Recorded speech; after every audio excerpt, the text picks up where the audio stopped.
At our final dinner before the wedding, my fiancée smiled in front of everyone and said, "Go ahead. You'll come crawling back, begging me to take you back." I only said, "Maybe." 3 weeks later, I was in another state. Half the wedding contracts had been canceled, and she was leaving voicemails asking why the venue was asking for her card. I'm Dylan, 34, and for almost 4 years I thought being a good fiancé meant staying calm, showing up, and not turning every disagreement into a courtroom. I was the guy who kept extra chargers in my car, remembered which relatives needed aisle seats, and answered vendor emails before breakfast because I honestly believed we were building a life, not just planning a wedding. Rachel was 33, and when we first got together, she said my steadiness made her feel safe. She used to tell people, "Dylan doesn't make promises unless he plans to keep them." I like that about us. She was more social, more expressive, and quicker to get excited. I was slower, more careful, and I thought we balanced each other out. For a long time, we did. We had normal arguments, the kind couples have about holidays, laundry, and whose family gets which weekend. Nothing that made me question the whole relationship. When we got engaged, our families acted like it was the most obvious thing in the world. Rachel's mother, Denise, cried in the restaurant. My dad, Paul, clapped me on the shoulder like he had been waiting 3 years to do it. My older sister, Natalie, hugged Rachel and whispered something that made both of them laugh. Back then, the wedding felt exciting. We made a spreadsheet together. Deposits, due dates, vendor names, who authorized what, balance remaining, cancellation deadlines. Rachel teased me for making it so detailed, but she also said, "This is why I'm marrying you. You think of the boring stuff so I don't have to panic." I took that as a compliment. By the last few months before the wedding, it didn't feel like a compliment anymore. It started small enough that I could explain it away. Rachel would change something without telling me, then act like I was ruining the mood when I noticed. The photographer package got upgraded because she wanted a second shooter. The rehearsal dinner suddenly included extra cousins and her mother's friends. The DJ had a lighting add-on I'd never heard of until the invoice hit my inbox. I would sit at the kitchen counter with my laptop open, the wedding spreadsheet glowing in front of me, and say, "I'm not saying no. I'm saying we agreed to talk before adding costs." Rachel would lean against the sink, arms crossed, and sigh like I had asked her to defend herself in court. "This is why I handle things," she said once. "You make every decision feel like a trial. I'm asking about money we both agreed to track." "No, Dylan, you're asking me to feel like a child asking for permission." That was the pattern. I brought up a concrete issue, and she turned it into a story about how I made her feel. Then somehow, I ended up apologizing for my tone, even when my tone had been flat because I was trying not to make things worse. At first, I told myself she was stressed. Weddings bring out the worst in people. Every married friend I knew had at least one nightmare story about seating charts, deposits, or mothers fighting over flowers. I thought our version was just Rachel becoming sensitive because there were too many opinions in her ear. Then the joke started. Rachel had a wedding planning group chat with bridesmaids, a couple of mutual friends, her mother, Natalie, and a few people who were helping with little things. I was in it too because I handled a lot of the vendor communication.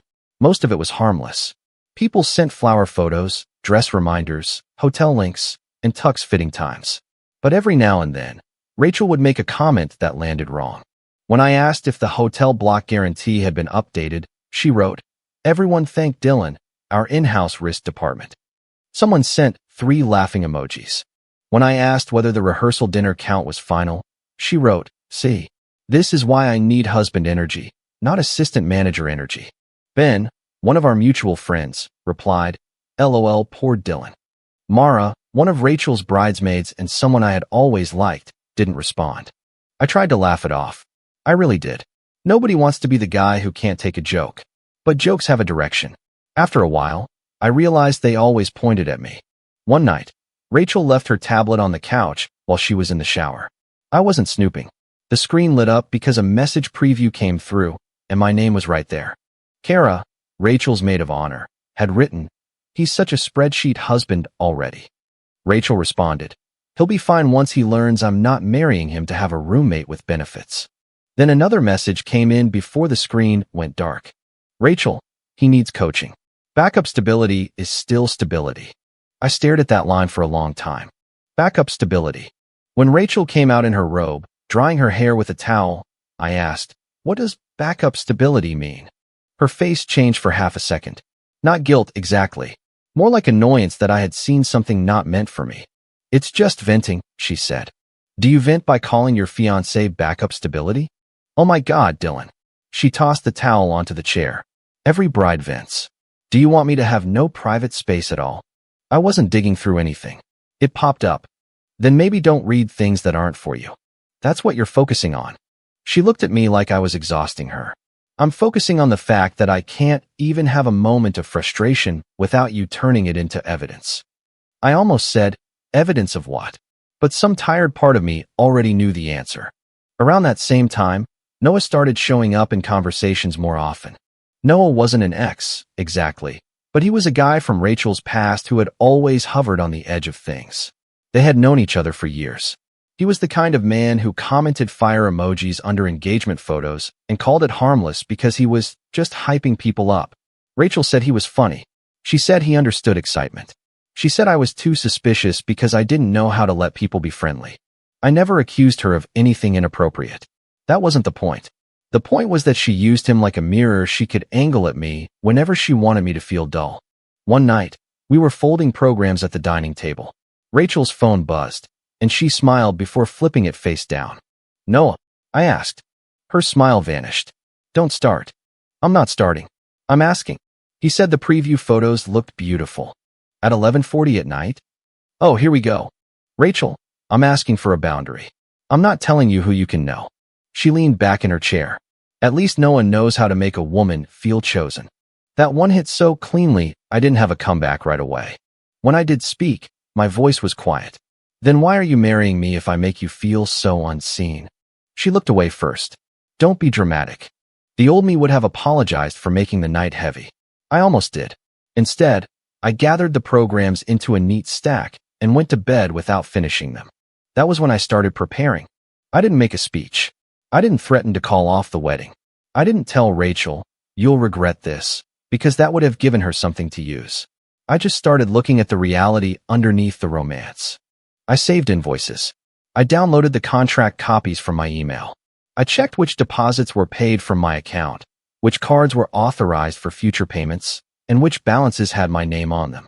I made a folder on my laptop with boring labels: venue, photography, hotel block, rehearsal dinner, florist, ring, and communications. I called a lawyer. Not because I wanted to punish Rachel, but because I was starting to feel like the wedding had become a machine rolling downhill, and I needed to know where my hands actually were on the wheel. The lawyer listened without much expression while I explained the engagement, the contracts, the money, the ring, the group chat, and the pressure. When I finished, she said, "Do not threaten. Do not improvise. Keep communication written. If something is legally in your name, you can act within the contract. If it is not in your name, do not touch it. If she contacts you emotionally, do not respond emotionally."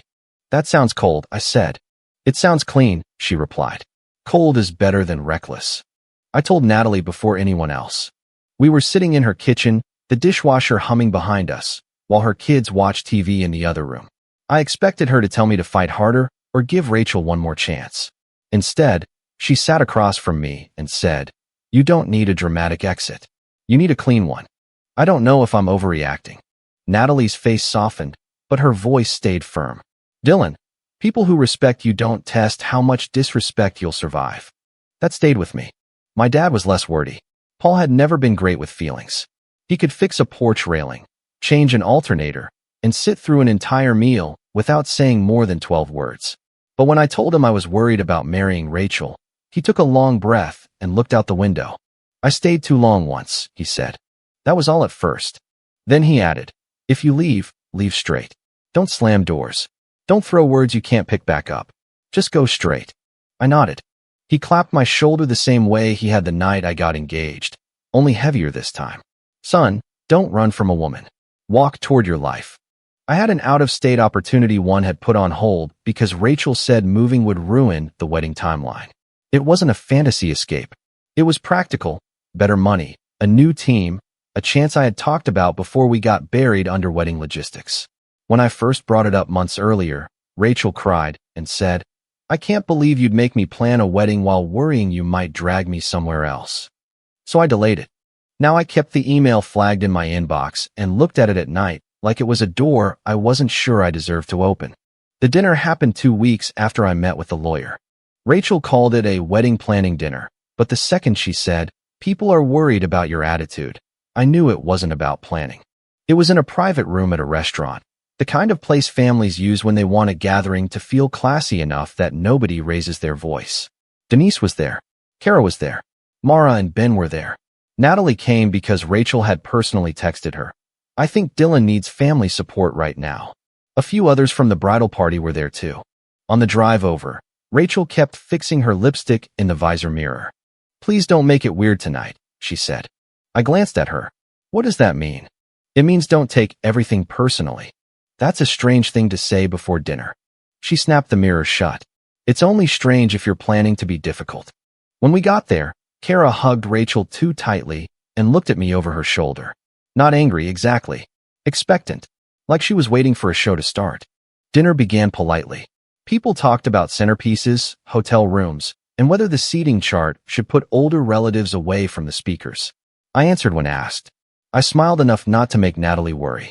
Rachel touched my arm twice in that performative way people do when they want the room to see affection. Then Denise brought up cancellations. "I was telling Rachel," she said, setting down her wine glass. "Cold feet hurt families, not just couples." The table went quiet enough that I could hear a server setting plates down outside the door.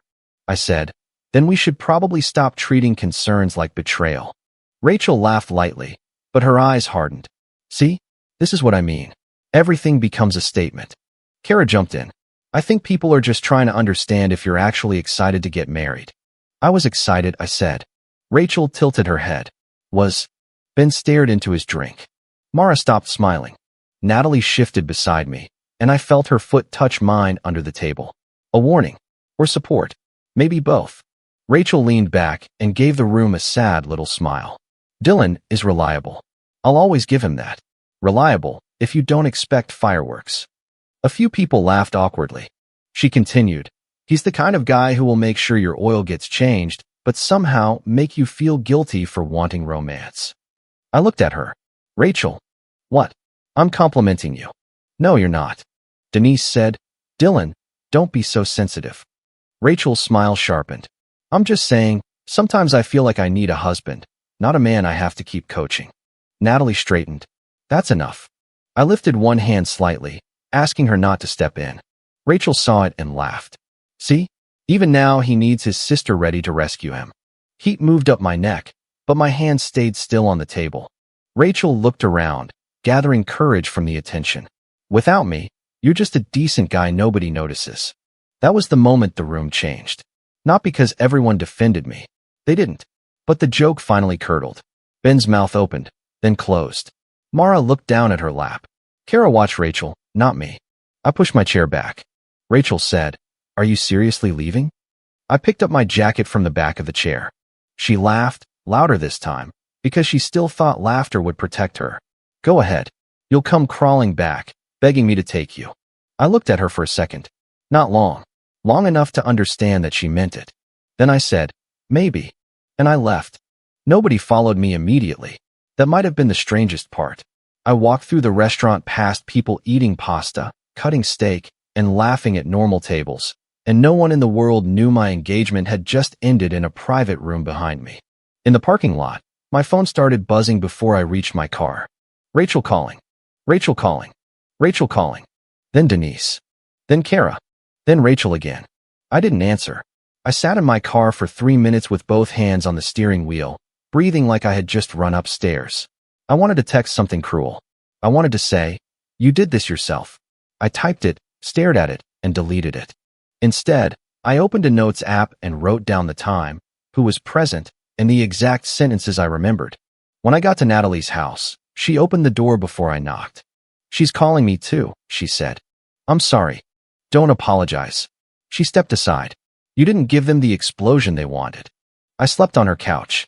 Not much, but enough to get through the night. Rachel left 6 voicemails before morning. The first was angry. "Pick up. You don't get to walk out like that." The second was colder. You need to come over so we can fix what you did. The third was almost amused. I know you're with Natalie. This little silent act is embarrassing. The fourth came around 1 a.m. You made me look stupid in front of everyone. The fifth was quieter. Dylan, stop punishing me. The sixth was one sentence. You'll call tomorrow. I saved all of them. The next morning, I sent one text. I am not ready to speak by phone. Any logistics can be sent by email. Rachel replied almost instantly. Logistics? We are getting married in weeks. Stop acting like a lawyer. I didn't respond. Then Mara messaged me. Can I send you something? I should have sent it before the dinner. My stomach dropped. I wrote back, send it. The screenshots came in slowly, one after another. A private bridesmaid chat. Rachel, Kara, Mara, and 2 others. Timestamps from the week before the dinner. Rachel, he's getting weird about money and boundaries again. Kara, make him say it in front of people so he can't twist it later. Rachel, he won't. He hates looking bad. Kara, then push. If he raises his voice, everyone will finally see what you deal with. Rachel, he has too much invested to start over. Kara, exactly. He always caves after he feels guilty. Then another one. Rachel, backup stability is still useful.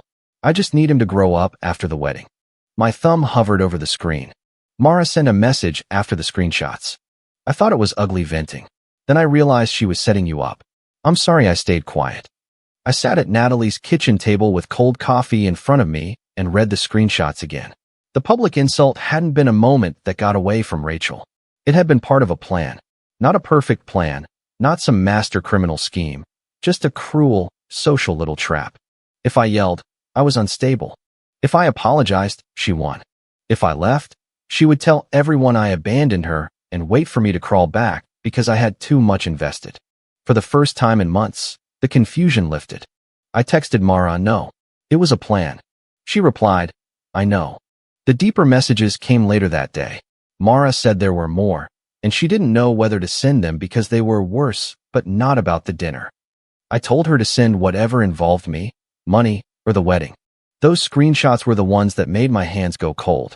Rachel, after we're married, he can't keep acting like his money is separate from mine. Kara, he'll call it control. Rachel, he calls everything control when I expect partnership. Rachel again. He needs less Natalie in his ear and less time with Ben.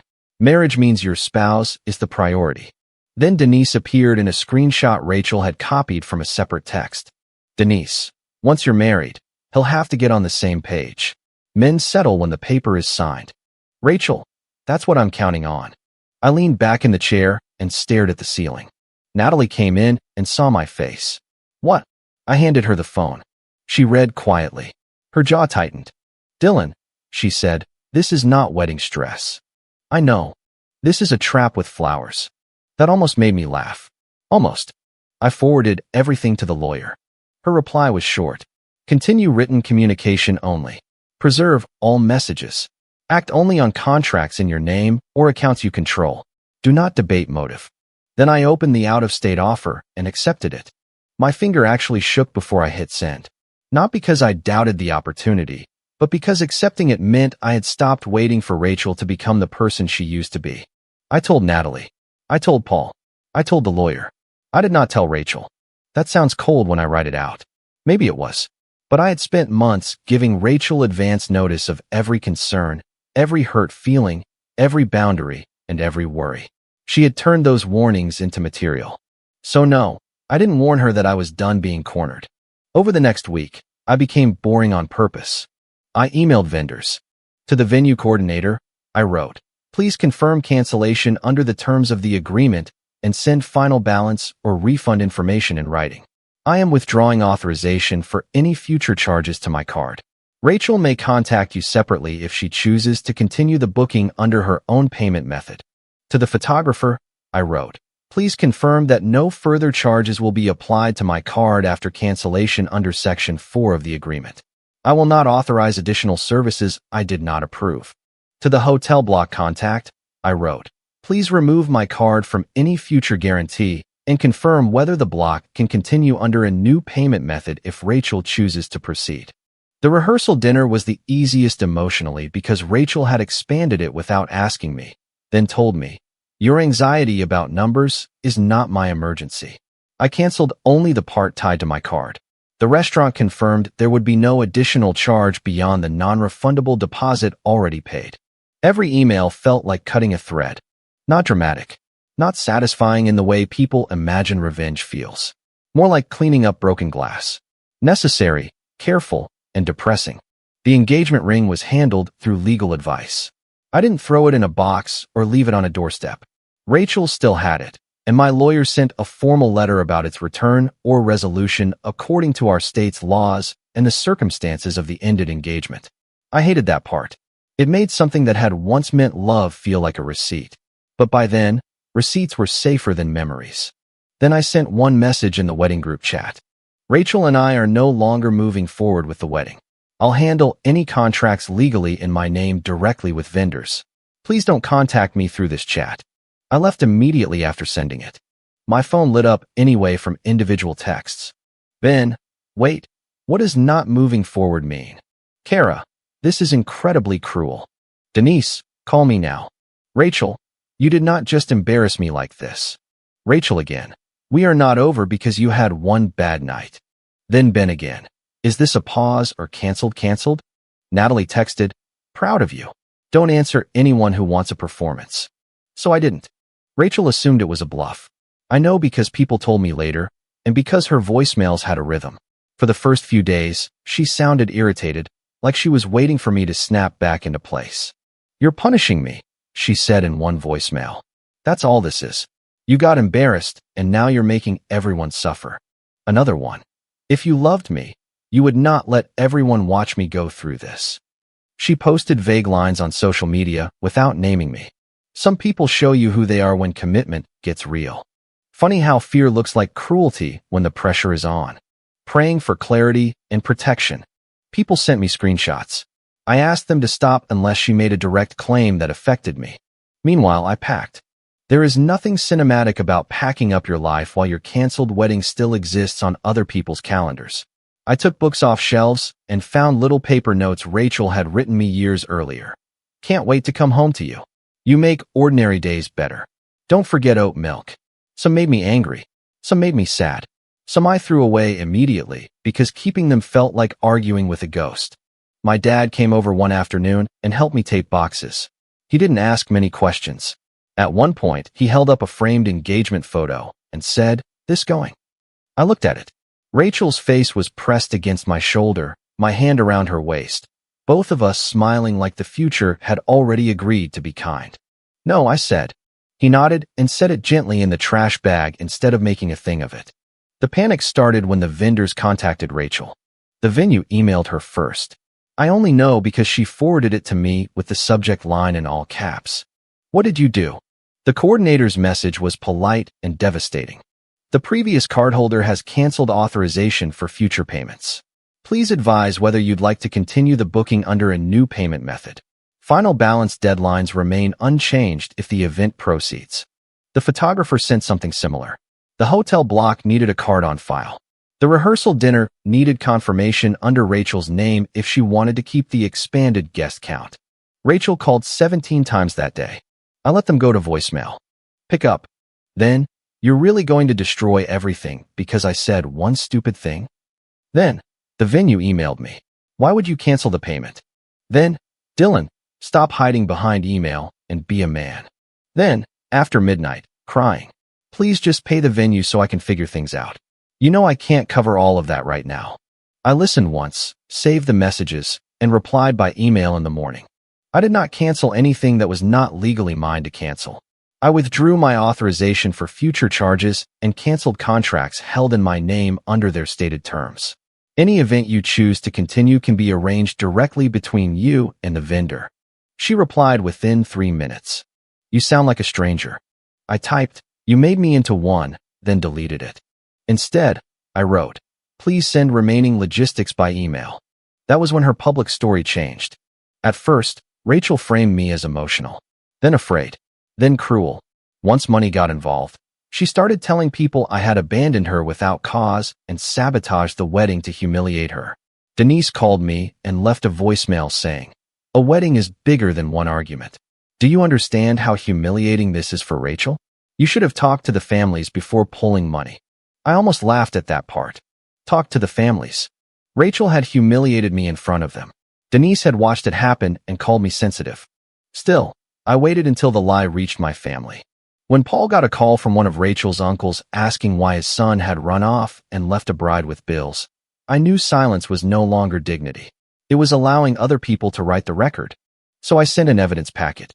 Not online. Not to coworkers. Not to distant relatives. I sent it to immediate family on both sides and a few mutual friends directly involved in the wedding planning. It had screenshots, voicemail transcripts, vendor confirmation emails, and a short message from me. I'm not asking anyone to choose sides. I'm correcting the claim that I disappeared without cause. The engagement ended after repeated public and private disrespect, including a planned attempt to provoke me in front of witnesses and later portray me as unstable or at fault. I canceled or withdrew payment only from contracts legally in my name or tied to my card. Rachel is free to continue any booking under her own payment method. Please do not repeat that I abandoned the wedding without cause. I included the dinner quote. I included the backup stability message. I included Kara's, make him say it in front of people line. I included Rachel's, if he raises his voice, everyone will finally see what I deal with. I included the messages about getting me financially on the same page after marriage. Then I closed my laptop and took a walk because my hands were shaking too badly to do anything else. Denise called first. I didn't answer. She emailed. You should have talked to me before sending those messages. I replied, Rachel humiliated me in front of you. You just thought I would pay for the privilege. That was the sharpest thing I wrote to anyone. Denise didn't apologize. Not really. Her next email said, I was not aware of all the private messages. That was as close as she got. But she stopped telling my family I owed Rachel an apology. The group fallout was messy, not clean. I think people expect moments like this to divide everyone neatly into good and bad, but real social circles don't work that way. Some people thought Rachel was wrong, but I should have warned her before canceling the contracts. Some people said I was technically right, but emotionally brutal. A cousin of Rachel's sent me a long message about how weddings make women act out of character and men should show grace. I didn't answer that one. Mara confirmed the screenshots were real when Kara tried to claim they were private venting taken out of context. Mara wrote to the bridesmaids. It wasn't just venting. She wanted him cornered. Ben called me 2 days after the evidence packet went out. I almost didn't answer, but I did. He sounded miserable. I owe you an apology. For what? For laughing. I looked around my half-packed living room. You laughed because it was awkward. No, he said. I laughed because it was easier than calling it what it was. That landed harder than I expected. He continued. I knew she had been mocking you. Not like the screenshots. I didn't know about the setup. But I knew enough not to be surprised, and that makes me feel like garbage. I sat down on a box labeled kitchen. I appreciate you saying that. She keeps saying you destroyed her. I didn't make her say any of it. I know. He paused. For what it's worth, I don't think you're unstable. That almost made me smile. That's a low bar, but I'll take it. Kara never apologized. She sent one message after the screenshot spread. This was private venting. Everybody vents. You had no right to weaponize women's private conversations. I replied once. I did not release private frustration. I corrected false claims using messages about a plan to provoke and misrepresent me. Do not contact me again. Then I blocked her. Noah disappeared as soon as the consequences became real. Rachel had used him for months as proof that other men knew how to appreciate her. But when vendors needed cards and families started asking questions, his supportive comments stopped. Someone told me he unfollowed her. I didn't check. Rachel asked for one final conversation the week before I moved. Her email subject line was closure. I think we deserve one real conversation after 4 years. Not lawyers. Not screenshots. Us. You're acting like I never loved you. I read it 3 times. That was the hardest moment after the dinner. Not the calls, not the money, not the public embarrassment. That email found the part of me that still remembered the woman who once said I made ordinary days better.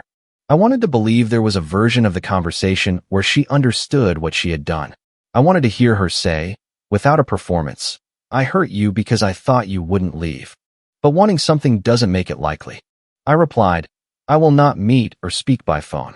Anything remaining can be handled by email. She wrote back a wall of text. You're cold now. This is not the Dylan I knew. I said things because I was scared and overwhelmed. I wanted to feel chosen. You made me feel like every dollar mattered more than me. Yes, I vented. Yes, Kara got carried away. But you're acting like I never loved you. If you loved me, you wouldn't let our wedding die over one sentence. I waited until the next morning before I answered. Rachel, I'm not saying love was never in the room. I'm saying love was not the only thing in the room. Control was there too. I didn't leave because of one sentence. I left because that sentence proved what you believed about me.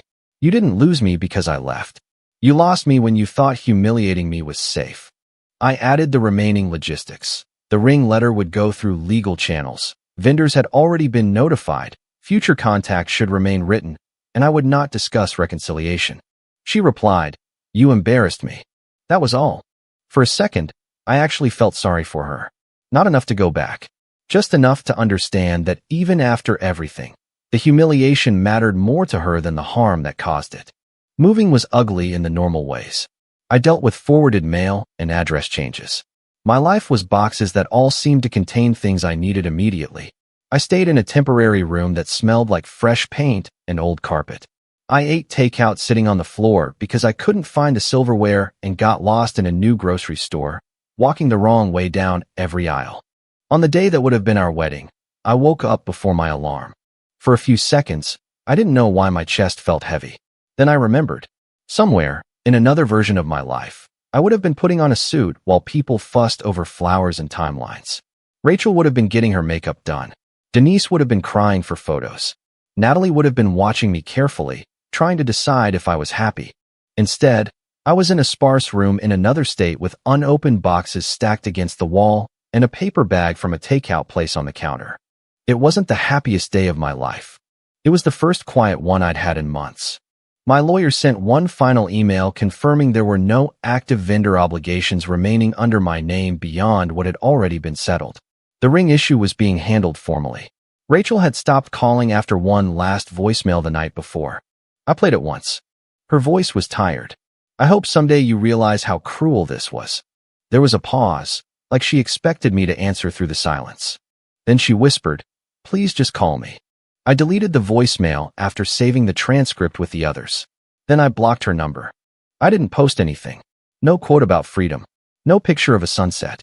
No dramatic announcement about choosing myself. I went to work, came back to my temporary place, and built a cheap bookshelf badly. I took it apart, built it again, and ate noodles from a bowl I found in the wrong box. That was my grand new beginning. Not glamorous. Not victorious. Just mine. I know I should have confronted the red flags earlier. I know silence can look like permission when someone is determined to misunderstand it. I let too many comments pass because I thought staying calm made me mature. I thought not embarrassing Rachel in public meant I was protecting the relationship.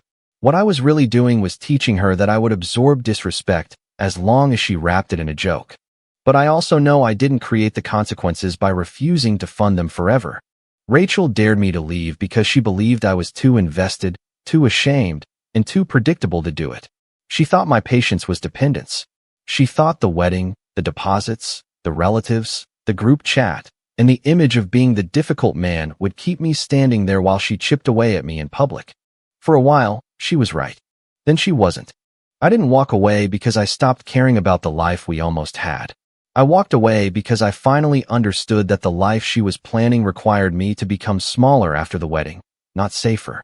And once I saw that clearly, there was no honest version of me that could stand at an altar and pretend her dare had not answered the question for both of us. If you like the stories, don't forget to leave a comment and support the channel by subscribing. See you in the upcoming stories.